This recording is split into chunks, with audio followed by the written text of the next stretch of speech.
Hello. So excited for today's BDA baby episode. We're going to be talking to Lea Michele. She is a new mommy, and I am just so excited to be able to talk to her all about new mommyhood. I'm pretty sure we both, hi honey. I'm sure we both, actually we did both become moms around the same time. So it's going to be interesting to talk to somebody who also became a mom in a pandemic, a first-time mom in a pandemic. And what a supportive husband I have. So nice. We are going to turn off comments first. Sorry.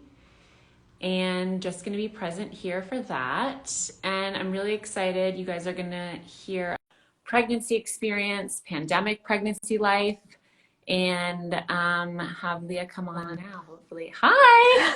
Hi! Did that Are actually you, just work? I know, shocking. Because I'm terrible at this stuff. I literally felt like I needed to read a manual just to get on an Instagram live. I know. I feel like I've been doing so many of them recently, so I feel like I kind of have it, although we've had some technological challenges anyway. Okay. But a year ago, I didn't know how to do this at all. So the past year has given me a sufficient amount of experience. Thank you so much for coming on to do this. Oh I my know that gosh. just taking time away from, I don't know if your baby's on a schedule at all, but taking time away from a non-scheduled baby is challenging. And even with a scheduled baby is challenging. So I appreciate you taking the time. Yeah, I'm so happy. My mother is very grateful to have this alone time with the baby right now. So it's Oh my gosh, great. is your mom living with you guys? So my mom, we live near my mom. My mom actually lived with my husband and I for almost an entire year due to the pandemic, which I can tell you all about. It was so Yeah. unexpected and crazy. But we're super close to my parents now, and my mom comes and spends the day with me and watches the baby with me, which is so great and literally her dream. I know. My mom constantly is, she lives right down the street and she's constantly Hmm. begging to come over and just be left alone with the baby. Is some weird thing about I grandparents. know. Like, give me alone time. We don't want you here. I'm like, oh, Yeah, okay. Wow. But that's so nice that she was able to live with you guys while you were pregnant in a pandemic. And you and I were both pregnant, first time moms in a I pandemic. know. Wild experience. But I want to hear about yours because that's so nice you were able to live with your mom in that. Yeah, I mean, I wow, where to even begin? I'm also just so excited to talk to when you're with your baby like all day long. So I'm so excited to talk to someone. So just at any point, like reel me in. Yeah. Um, yeah, I had a very, very intense, very scary pregnancy. And I've never shared, my experience with anyone, which I think is something that now that I am a mom, I see myself doing in a lot of ways, not sharing for fear of, you know, not sounding perfect or just being afraid. And definitely in my pregnancy, I really withheld a lot of my experience from the people around me. Mm. But I found out I was pregnant very unexpectedly in December 2019. Hmm. And my husband and I tried for a while. I have PCOS. Right. So our process of conceiving was very complicated. Which is such a Um, big and common topic because I've been doing this BDA baby series for a little bit now, and PCOS is probably the number one topic that comes up about people struggling with PCOS to conceive, just in general struggling with PCOS. So I think that a lot of people really appreciate your ability to be open about your journey with PCOS, and then of course to have this beautiful baby boy that I you have know. at the end of the tunnel is so amazing. But I want to hear about that a little bit too, but I'll let you continue about the pregnancy journey. Yeah, and that's the thing. PCOS it's really complicated because it's hard to diagnose. I didn't know I had it until I was 30 years old. I went off of Oh, birth wow. control. It was just always my plan to go off of it when I turned 30. I'd been on it for like 15 years, Right. and I suffered from horrible, horrible skin, terrible, like welts the size of walnuts on my face. I went on Accutane 3 times. No one ever diagnosed me for having PCOS. And maybe if I had been, I don't know, if I had been diagnosed when I was 14, 15, maybe there would have been a way for me to help kind of regulate my body and to help get me to a better place for my childbearing years. Right. But no one did. It wasn't until I turned 30 that I went off of birth control and I gained 20 pounds. My skin broke out terribly, and I was like, something isn't right. I didn't get my period for an entire year. Mhm. And I ended up going to a wonderful doctor in Los Angeles, and she was like, "Oh, you have PCOS," which no one had ever done before. Right. And through, regulating my diet, acupuncture, some medication, I was able to manage my PCOS. But then, it's easy to manage it in your daily life, but when you're trying to conceive, it's much harder, Right. especially if you have, extremely irregular periods. You Mhm. never really know when can you get pregnant, actually. And then on top of that, I had to have multiple procedures to remove polyps and cysts and scar tissues, and it just got really hard for us. And again, it's something that, for me, my journey with conceiving, it was challenging, but when I actually did get pregnant, we just decided to kind of give up. I'd had my third procedure. I was really kind of down after taking so much medication, constantly healing from these surgeries. Um, I was like, let's just stop. And of course, that's when we got pregnant.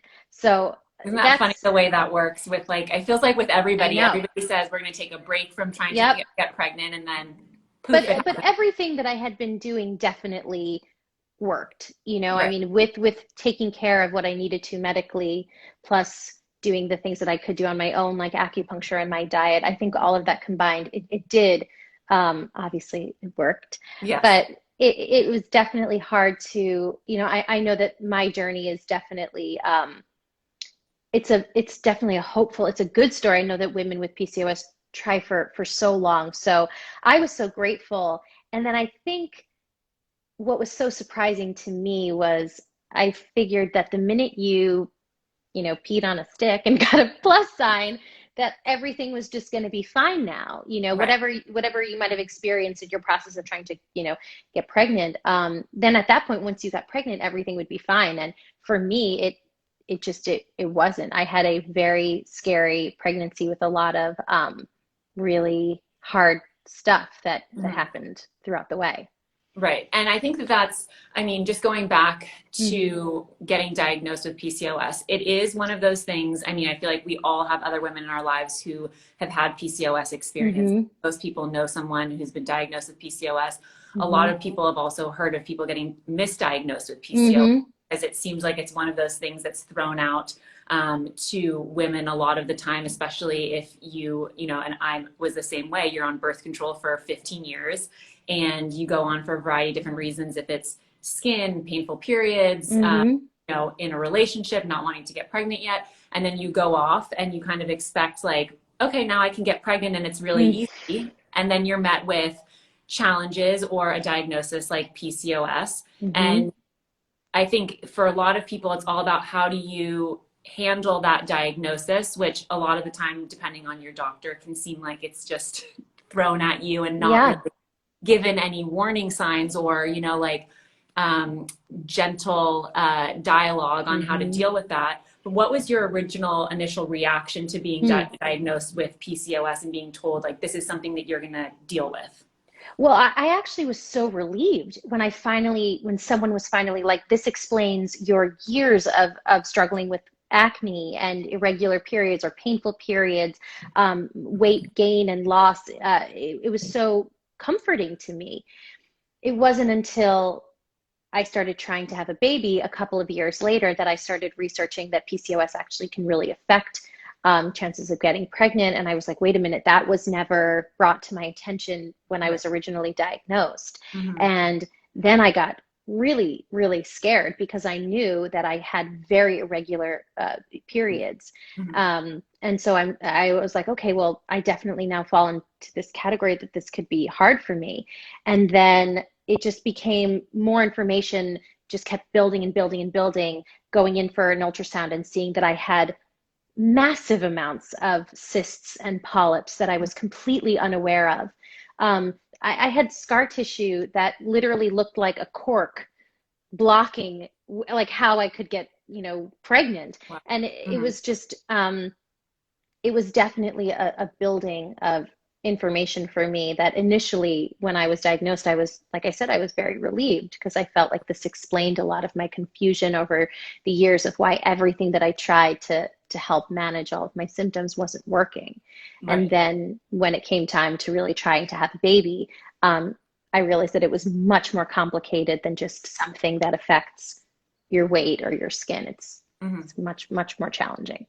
So you do a couple procedures, which you mentioned, in order to be Hmm. get pregnant. If you had scar tissue, being able to remove that so you can actually conceive a baby and carry a termed baby, because that Hmm. I've heard is also part of it. And how do you stay positive and optimistic in that? I know that obviously you got to a point where you were like, we're going to take a break, and then of course Hmm. magically that happens, that you're able to get pregnant really quickly that way. But I mean, it is an emotionally exhausting process. It is a Hmm. challenging one. Of course, it's can feel discouraging for a lot of the time for a lot of women who feel Hmm. like, here's one procedure after another. You yourself have had a couple of them. How do you stay optimistic as somebody who wanted to be able to have a baby, but was being thrown curveballs you didn't necessarily expect?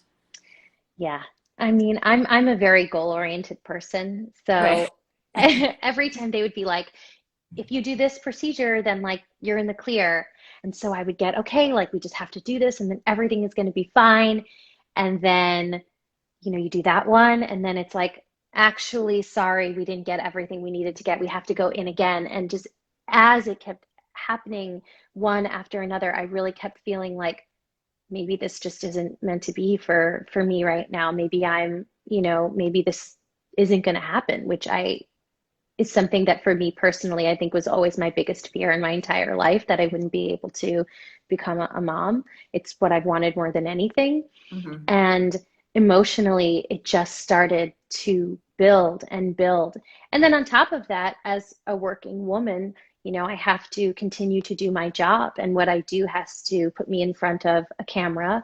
And here I am taking hormones and recovering from surgeries and then having to go and work and be in a bathing suit on camera. And no one knows what I'm going through or why I might look pregnant because I'm so bloated and swollen Right. from all of these things that I'm, doing to my body. So for multiple reasons, it really started to affect me mentally negatively. And then when I had my last surgery in November, I just said to my husband, and he agreed. We were both just like, okay, let's just take a minute here and just breathe. I've done so much to my body to try and get to a place where we can make this happen. Now let's just give my body the break that it needs. And then we'll reassess in 2020. And Hmm. then just a couple nights out in New York City. But again, it wasn't completely spontaneous. It definitely, it was my job. I was like literally, I put everything into trying to make this happen. And Hmm. again, I think that coming into the pregnancy of the process of conceiving being so scary and stressful, and then getting pregnant and having a really challenging pregnancy, um, I wasn't, I don't think I was strong going into it. And Right. then being hit with the challenges that I was already kind of, um, I don't know how to, I guess I was just a little shook to begin with. Yeah. And then it was really Yeah. a I mean, whole I think other process. Yeah, I think it's, I mean, I think it has a lot to do, of course, with, I mean, whatever you believe in the world, God, or, Mm, anything, just being able to say, I'm going to take a break from this, relax your body. Stress, of course, people say has so much to do with being able to get pregnant in mm-hmm, the first place. And when you're not laser focused on it, a lot of that, mm-hmm, a lot of the time that helps. But, you've mentioned being able to get pregnant and then, of course, being faced with challenges. I think, of course, for women. I think I must be have been on the exact same timeline as you, because I also found out that I was pregnant in oh December. yeah. But it's like the first 3 months, of course, everybody, you don't want to talk about it. You don't want to tell anybody that you're pregnant, and you want to be careful, of course, because doctors are always saying, be Mm-hmm, careful, be cautiously optimistic, which is so hard, especially when you're newly pregnant and it's your first time being pregnant. And then you get to a point where maybe you can start enjoying it a little bit more. But there is always, I don't know about you, but there is always a little bit of a feeling of like, what if something happens?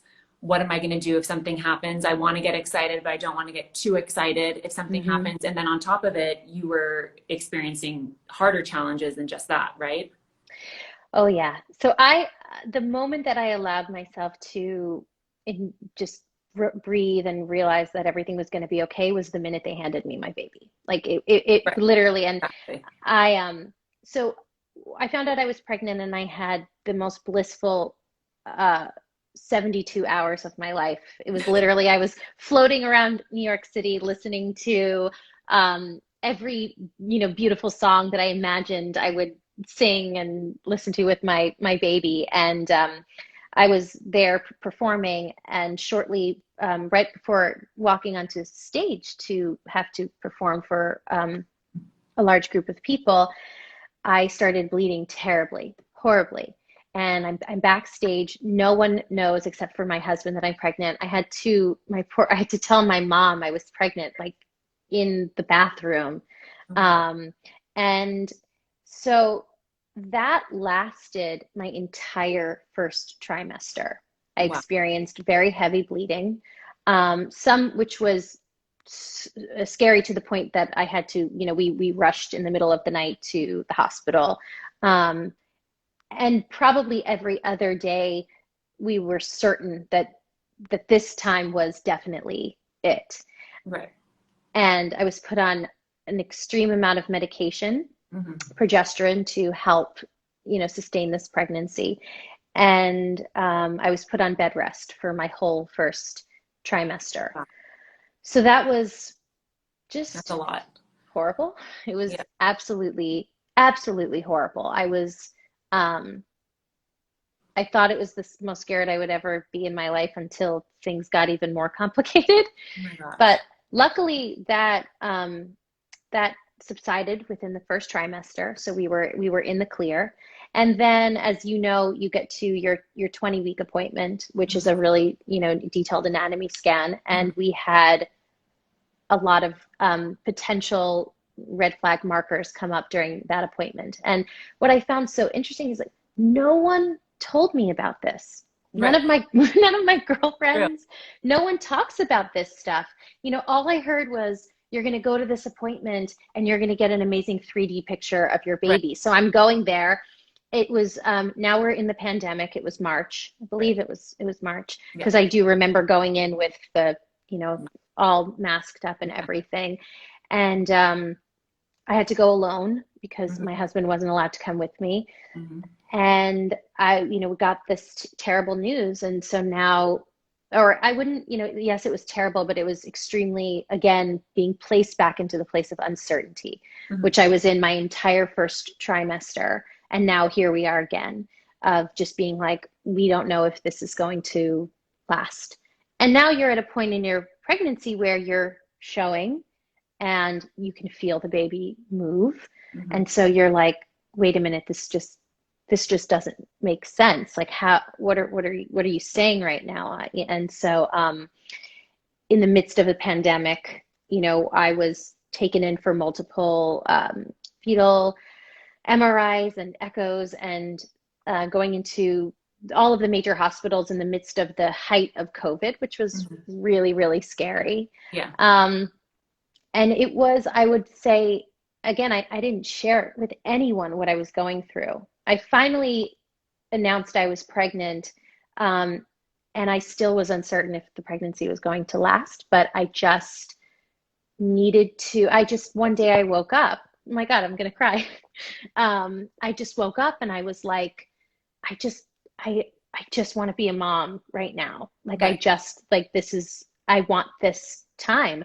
And it was horrible. It was the lowest I've been in my entire life. Of just I remember I would wake my husband up in the middle of the night and just be like, you have to like hold me. I'm terrified right now. We were all really, really afraid.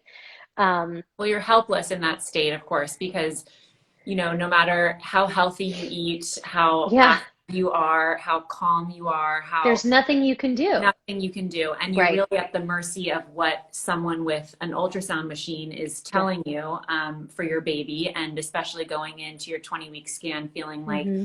I'm going to be able to walk out of here with a picture to text all of my Yeah. girlfriends.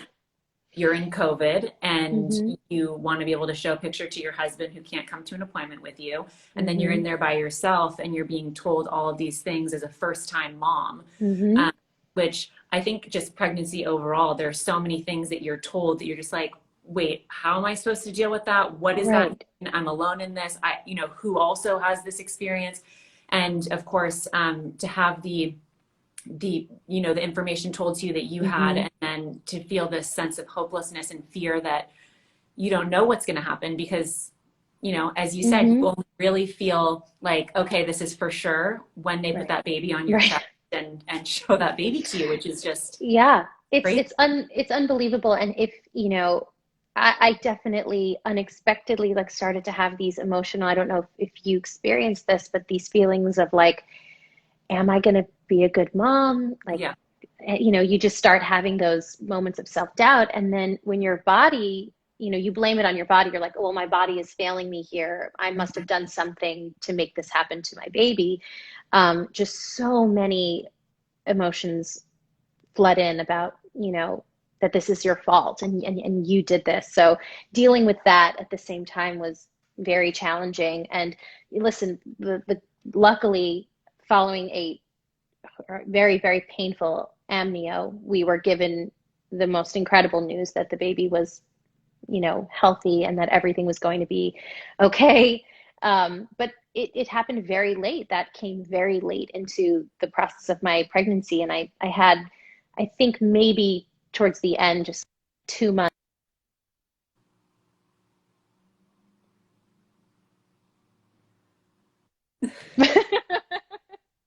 Can you hear me? Are we Now okay? I can hear you. Yeah, you're fine. Sorry. But yeah, I would say I had about 2 months towards the end of the pregnancy where um, I got to enjoy myself a little bit, although I still never really let go. And then we got to focus on like the fun things and all this the silly stuff. Like my baby was breech, and we did Oh my gosh. all of the most insane stuff to try and flip the baby. Like I had to dive every day into the pool. And then I got like water in my ears, and it was like a horrible thing. And then you have to, the things that we do as I women, know. my doctor told me I had to crawl on all fours on the floor. To So flip the here, baby? yes. Oh my gosh, it Wait, was at just, what phase of your pregnancy is this? Like this a week before? What is the situation? yeah, by now we were in like, July, August, because they say the later it gets, they're like, your baby's not flipping. So Right. I think this was around like July, and I'm just crawling on all fours around my house To trying to flip. flip this baby. And we did Amazing. do you know moxibustion, which is it's like a little incense.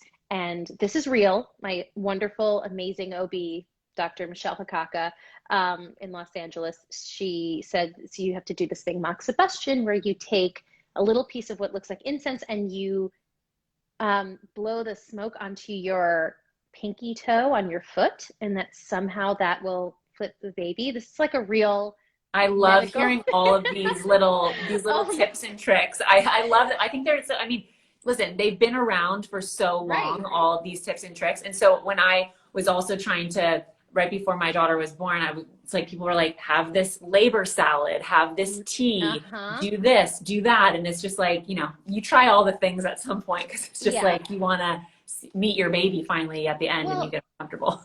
I was, so I definitely had a lot of pressure on myself. And again, I don't know if you felt this, but I really wanted to have a vaginal birth. I was, to me, I felt like, for whatever reason, I felt that that means that I am like a mom.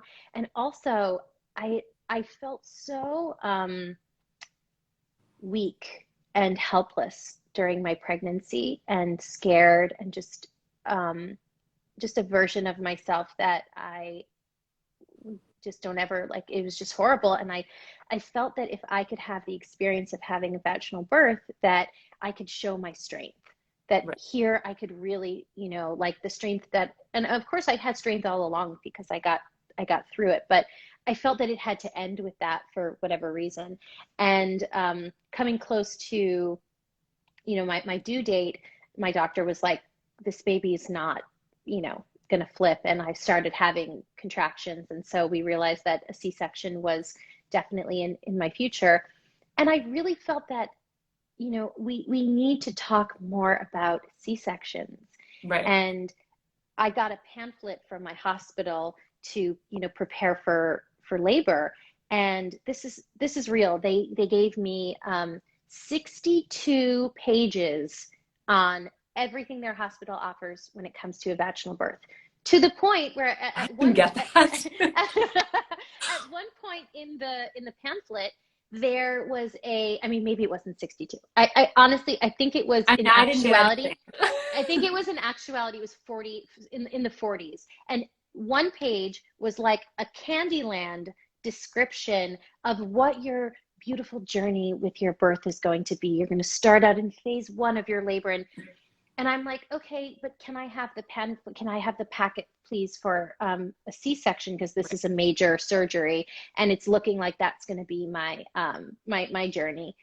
And they go, oh yeah, sure. And it was one page. It Wow. was one page. Right. Like where, it's like, oh well, you're not going to get to have the beautiful emotional experience that these other women are going to. And it was really hard for me. And I felt that was very unfair, that women who have C-sections are not given the same level of, I don't know, it just, for whatever reason, it felt to me like, well, you're not going to have that, that experience. And so I tried to make my C-section as like special as I could. We didn't play any music or anything like that, but Yeah.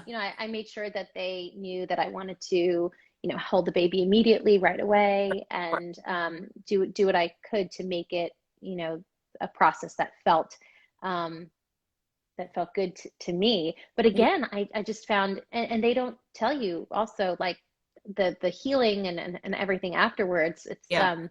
It was definitely, though, if you think about it, my whole experience of being conceiving to getting pregnant to having the baby, it would only be right that it ended with like a Something wild unexpected. C-section. Yeah, Yeah, I mean, I exactly. think it is so true that I think we, as women especially, we think of one of the biggest signs of being a real woman is like, oh, you have to Mm-hmm. get pregnant and then you have Yeah. to deliver your baby vaginally because that's what, it means to be really strong. And it's Mm-hmm. funny because I just had one of my best friends also just was told that she had to have a C-section, and it was this really this news, like you're saying, of being like devastated for what your idea of meeting your child or delivering your child going through labor was in your head. And Mm-hmm. to be told this news also, again, similar like a PCOS diagnosis, very casually a lot of the time, like, Mm. oh, because for a lot of people in the medical world, a C-section is just another Mm-hmm. procedure, but for you, it's meeting your child.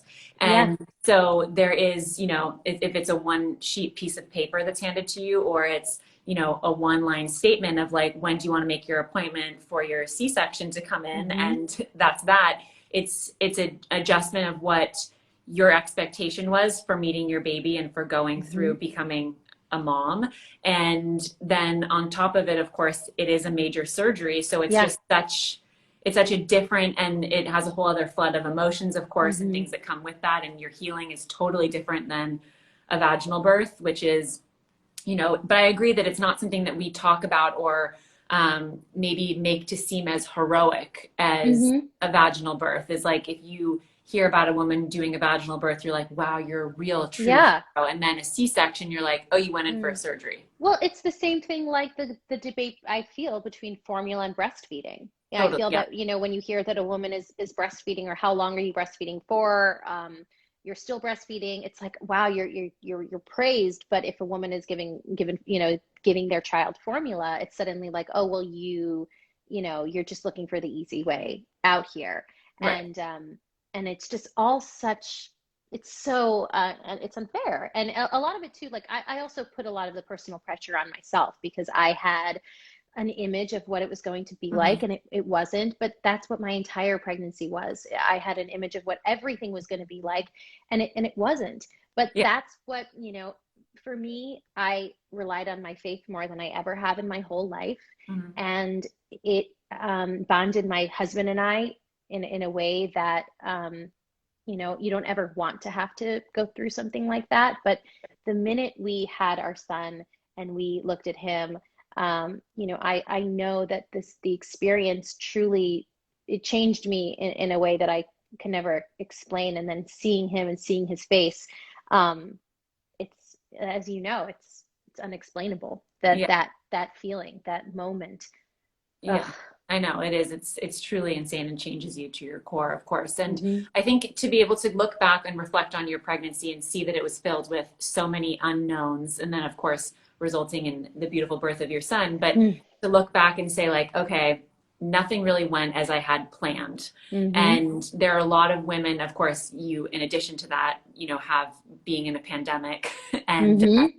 for your first pregnancy on top of all of those other things. And for women who are, you know, pregnant right now, have been pregnant in this pandemic, have their first baby in a pandemic, and or maybe are just experiencing different medical challenges in Mm-hmm. their pregnancy that makes them feel similar of, you know, not necessarily strong, or maybe feeling weak or not hopeful in your pregnancy or not great in your pregnancy. What would your advice be to women to be able to handle that in stride, especially now that you're on this other side of having your son, and being able to reflect on your pregnancy and your journey to getting pregnant?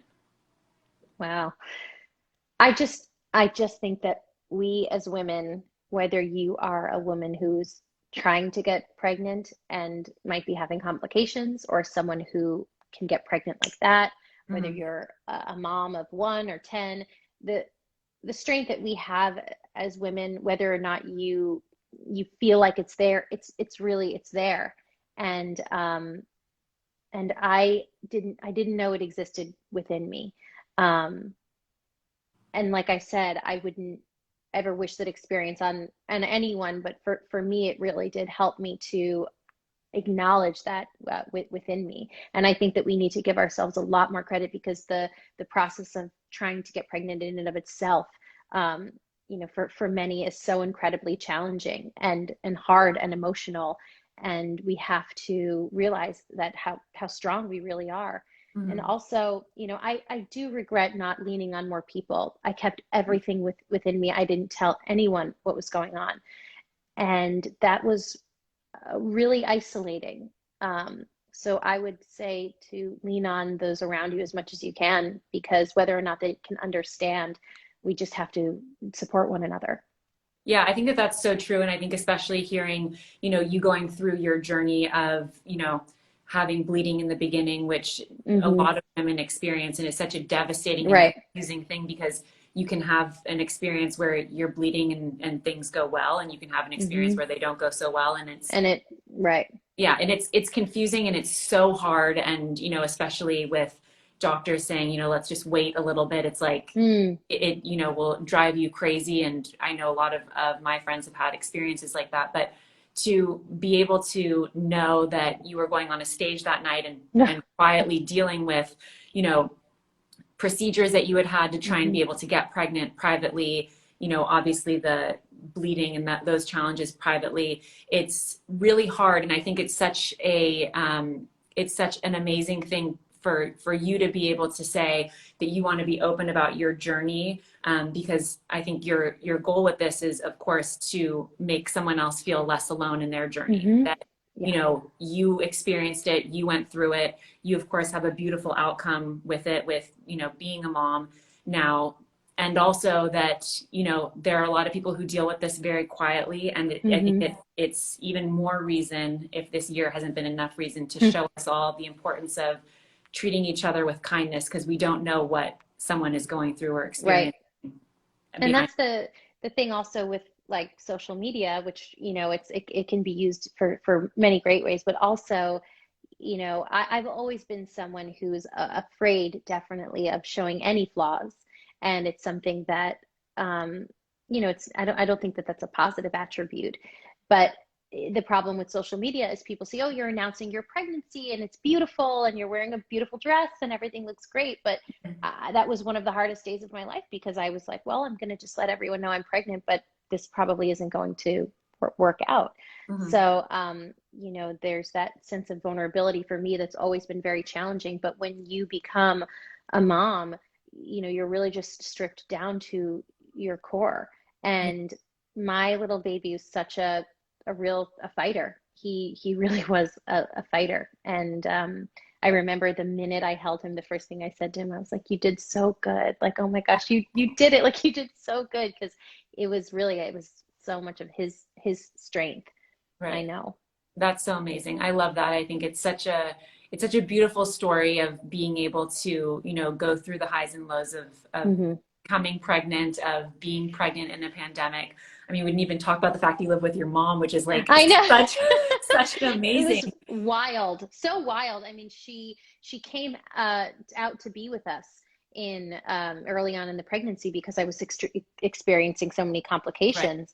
And then, right as she was gonna, fly back to the East Coast, we heard of this thing called COVID, and Yeah. she was like, "Well, I'm just gonna stay." And then she never left, and she lived with me and my husband, and it was wonderful, because she got to be there every single step of the way. And I definitely could not have gotten through the challenges that I did, without her and my husband, obviously, by my side. Yeah, I think that's so great. I think it's such for those of us who have been pregnant in this pandemic and also Hmm. become first-time moms in a pandemic and have a close relationship with our moms, to be able to look at a silver lining of this pandemic world that we live Hmm. in, as being able to have that quality time with our moms and our family, Yeah. think is just such an unbelievable experience. And to see them, and I'm sure you have the same experience, just to see my mom step into this role as a Hmm. grandmother, and then to be able to tap into all of her knowledge about, being a mom herself. It's like Yeah. you rely so much on your mom, of course, already, but then Hmm. in this new Now, chapter, this new role. I know. I'm so, so very grateful. And I think, as for me, I've had such an amazing relationship with my mother, but sometimes we were so close that Hmm. it came with its own complications. Right. But now, as this role of being a mother, and my mother is a grandmother, it's like I just see my mom now. Also, I understand so much more now. And I'm so grateful for her and everything that she, did for me growing up. And so it's enhanced our relationship, just as mother and daughter. And then also just because she's so incredible with my son, that I could go and, do this and feel like I'm so safe that she can, be with him. And the same goes for my husband, to have a partner that is so wonderful and secure, to know that, my son is in the best hands. Right. But it was the whole experience of, being pregnant during the pandemic. It was very scary, but now having the opportunity to be home with my baby every day and get to see him do all of these little things and watch him grow and Yeah. change as the minutes go by. I feel so, so blessed to have this That's so time with him. amazing. Yeah, Yeah. I mean, I feel the exact same way about Yeah. my experience. It's so great. I also just realized, is he a Leo, your son? Yes, his name is Ever, and his middle name is Leo. So So he's a Leo Leo. because of his astrological sign. Yes. I love Although, that. don't ask me anything else, because I don't know anything more about astrology other I than mean, that. I don't either, but my sister Yeah. is a Leo and she's like Okay. a die-hard Leo, and my daughter is also a Leo. And so she's like I'm relying on her heavily to be the astrological person to Right. be able to tell her all about the Leo traits. But I know that Yeah. one of definitely strong Leo is a big part of that. So that totally Great. is a fitting name. But thank Yeah. you so much. I'm so happy that you were able to come on and talk about this. I think I'm so grateful that you took the time to be able to come on and talk to me, of course, and I'm even more grateful, I know, because PCOS is such a big topic and it's such an important one, and one that so many women struggle with, and relationships also come in that as being something that is struggles in that journey as well, and the Hmm. fertility journey, and it's so unique to every single person, and Yeah. some people have, you know, the experience like you did. Some people have it, you know, worse. Some people have it better. And we're never here to compare or do anything except for to share people's experiences. And I think you've done a beautiful job at that. And what a beautiful story and outcome. And I'm so happy for you. And one day we'll get the children together for Yes. a play date. I love it. Thank you. Thank you so much. Thank you. This is so Thank nice you. to get to have time to talk about this. It's really great. So I thank you. know. Well, it's awesome, and I'm great, so grateful for it. So thank you again, and I'll let you get back to your little boy. Okay. All right. I'm going to sign out. Bye. Bye. Thank you. Thank you. Awesome. Well, that was such a beautiful conversation. I'm so grateful to Lea Michele for being able to come on here, take time away from her little one to talk about such an important topic that you guys have asked me so much about. So hopefully we'll be able to talk more about PCOS and the amount of people that deal with it, maybe get a medical perspective on that as well, because it is a topic that a lot of women come face to face with. When trying to conceive, even though they may have had it for a long period of time before trying to get pregnant. So we will make sure to put this episode on my Instagram page, and make sure you tune in next week for another episode of BDA Baby at 12 Pacific Standard Time, 3 p.m. Eastern Time. And I will see you then. Thank you guys.